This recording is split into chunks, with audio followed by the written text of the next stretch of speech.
All right, thanks, Frankie. Exams are just around the corner for high school students, and we're going to talk about tips on how you can stay focused, reducing that test anxiety, and the four most important words to remember, which is read, write, talk, and test, that can help you. Here to take us through this is Ruth Rumack. You are, of course, the Director of Education, and we want to talk about, first of all, the SMART goals, which are commonly known and used. What are the SMART? It's an acronym. Yes, it's an acronym. S means specific, as in?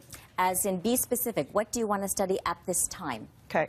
M, measurable. Measurable. You have to know what you're going to end up with at the end of your study time. I'm going to, let's say, do these 10 questions in the next half hour, and I know I'm going to finish the 10 questions in that time. Okay. A, attainable, achievable. That means something that you can actually do in the time that you've given yourself. Realistic and reasonable for R. Meaning that you can achieve what you set out to do. And time-based and trackable for T. Really important. You want to set a time goal. So it's not an open-ended thing. It's something that you can say, I'm going to spend half an hour right now, I'm going to do this, and I'm going to end up here at that time. Okay, now we're going to get into the read, write, talk test.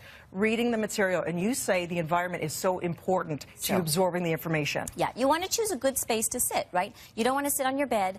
Although it's comfortable, it's very easy to fall asleep or to get distracted. You want to make sure that you have a good chair, a good space with good lighting, and you've got all the materials that you need. And our phones compel us to look at them all the time. How do you stop that from happening? There are some very smart things out there, particularly Stay Focused, which is an app, but there are many apps that you can use that help to block certain websites. So blocks Twitter, blocks Facebook, and you can customize it. So you can set it for certain times so that you know that when you're studying, on Saturday between 3 and 5, that you will not be getting any text or any other social media. A forced blackout for yourself. That's so important. You say to write it out. Very important. There is so much research that's brain-based that tells us that when we handwrite something, we actually have the highest recall when we're finished. So different than typing it out, different than just reading it, you actually have to write it out so that you're practicing that concept, whatever it is. And the auditory component, to talk it out.